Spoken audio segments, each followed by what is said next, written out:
Hey guys, Jacob with Jacob Comics. Happy New Comic Book Day, December 14th, 2022. Not too many more new comic book days before we get into a new year. So 2022 is almost over. We're getting the final comics coming in for 20 for this year, right? As always, I hope all you guys found all the books that you're looking for in your cubby, on the wall of your local comic book shop, or maybe you get them mailed to you. However, you guys got your comics, I hope you guys got all the issues you were looking for this week. I know I did here in the loud and mysterious black bag. Before we get dived into what I got this week, I do want to let you guys know about the 600 subscriber giveaway. And when we hit 600 subscribers, we'll be giving this book away. It's a super cool, rare Marvel #1 variant cover. All you have to do is like the video, comment down below, and be subscribed to the channel, and that'll give you a chance when we hit 600 subscribers. All right, guys, let's go ahead and get dived into what comics I got this week for New Comic Book Day. Out of the way with the loud, mysterious black bag. And if you guys saw yesterday's episode, then you saw I did get this week. It's Batman Incorporated #3. And check out this super awesome Ghostmaker cover, homaging New Mutants '87, the first appearance of Cable. Actually a really fun story, guys. I kind of recommend it if you're into a little bit more of a mystery. Um, Batman's kind of tends to be a bit more about the actual detective and crime and solving the case, if you will, and that's definitely what this one's about. There's I don't want to spoil too much on this show, but Ghostmaker has a new, let's say, a new bad guy, or possibly has been around before, um, and he's definitely trying to set Ghostmaker up, and it's a detective story right now, and it's kind of fun. I feel like we kind of got the reveal of who the main bad guy is, and we're still trying to piece together why exactly they're doing it, though. The reasons that they're giving are I don't believe them. Let's just say that. That doesn't really spoil anything, but if that sounds like something you're interested in, yeah, Batman Incorporated's fun. I do have all the issues of that reviewed on the channel too, so if you need a little bit more, maybe spoil yourself for what happens in the issues and check out the reviews to see if it's something you guys might like. I haven't got to reading this one yet. The first one I was interested in enough to pick up the second one. So we got Wildcats #2. As we know, it's Jim Lee's characters. We've got I don't know. We'll see how it's going on. We've got Grifter and I forget her name. I'm so sorry. I was kind of mainly I remember Grifter from back in the day, and so that was my main reason for picking it up. And yeah, there's kind of, I guess, maybe new bad guy, or there's a bad guy they're fighting. We'll see if they can drag me in. Obviously, I'm not remembering a whole lot from issue 1, so that's a little worrisome, but we'll see. Hopefully, it can really wrap me into a story. I like to give, if it's a series I really want to do well, I like to at least try to give it 3 issues to see if there's kind of enough story going on that I'm interested in. So yeah, issue 2. Hopefully they can win me over, right? And as I said, guys, I'm doing all the dark web stuff. I'll be reviewing everything that's a dark web tie-in, and picking up everything that's a dark web tie-in. So if you guys wanted to stay up to date on everything that happens in the dark web, but you don't want to pick up every single book, definitely like, comment, and subscribe. Plug for the channel. I'll be doing all of these reviews. So we've got Dark Web X-Men right here, #1. And I've been reading all the X-Men titles and Spider-Man titles, so I might be able to shed a little bit of light onto some stuff that people don't know about with those. So yeah, I got Dark Web X-Men #1, and then this was the second. So there's only two Dark Web issues this week. I do believe that you want to read Amazing Spider-Man 15, then Dark Web X-Men #1, but I will clarify that more uh, by Thursday. The review for whichever one's in the reading order is first. I'll have that clarified for you guys by tomorrow. Hopefully by tomorrow morning that the review should be out. But yeah, so this is Amazing Spider-Man 15 Dark Web tie-in.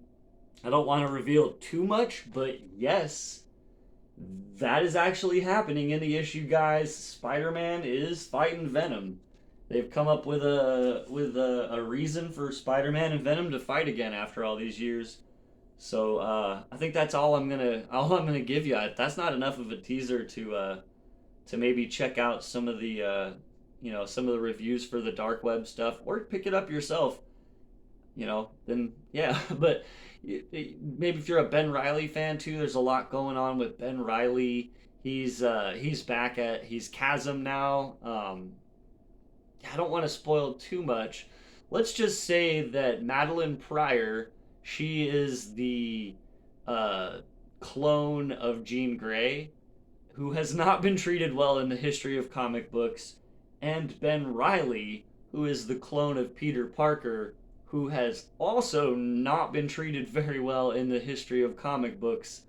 Both of those, let's say, spurned clones, um, have kind of sided together, and and Madeline Pryor is quite powerful, and very she's very good at getting people to her side. Yeah, I'm trying to step around without revealing too much. But yeah, if that sounds interesting, um, that's what's going on in Dark Web. The clones. That's why if you saw the first review, I said the Clone Saga, because the clone, it kind of is like a little clone saga.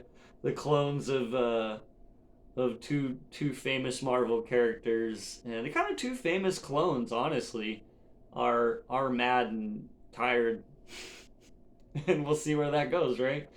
Um, and so I'm just holding this one right.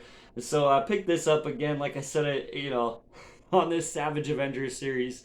As long as they continue to have 2099 characters in it, I will be continuing to pick it up. So here we have Savage Avengers #8, and it again is a 2099 tie-in, or 2099 characters, whatever you want to call it. Punisher's still there, I'm sure, though I don't see him on the cover. We do see Doom 2099 right there on the cover, so that's kind of cool. This I'll be really honest. This story is like a 7-year-old playing with his action figures. Is literally the best way to describe this story. It goes and stuff happens, and I don't know if it's good or not. I just know it's constantly moving and stuff is happening, and they've got some 2099 characters, and I sort of wish they would slow down a little bit more and not be so like a 7-year-old with his action figures. I don't know how else to explain it. That's all I got, guys, on that one. I wish it was more fun.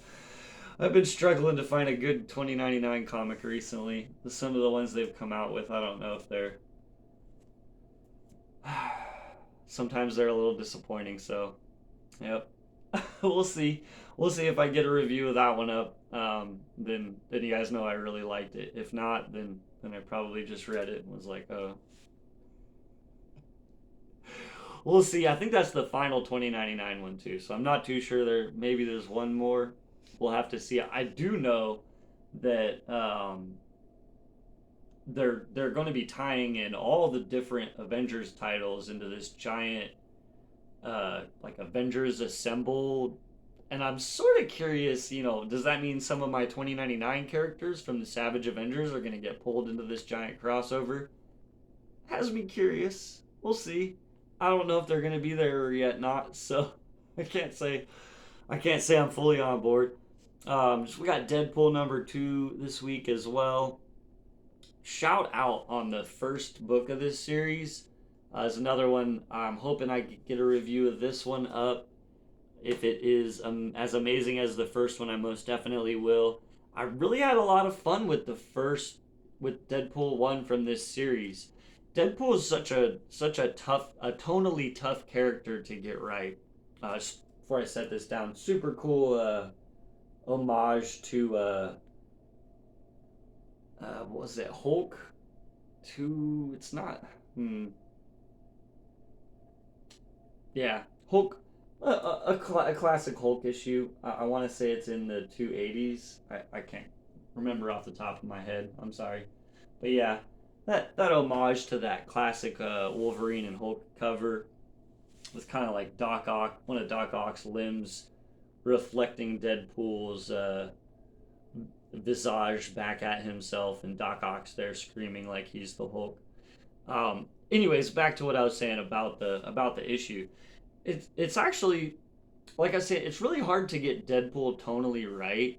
I feel like sometimes you can go too far into the jokes, if that makes sense. You can go too jokey, and the page is just littered with jokes, and it's kind of a just a little overstuffed. It feels overstuffed is, I guess, the best way to describe that. And so I feel like a good Deadpool book kind of hits the jokes, keeps the story moving, um, while still it being Deadpool. You know what I mean?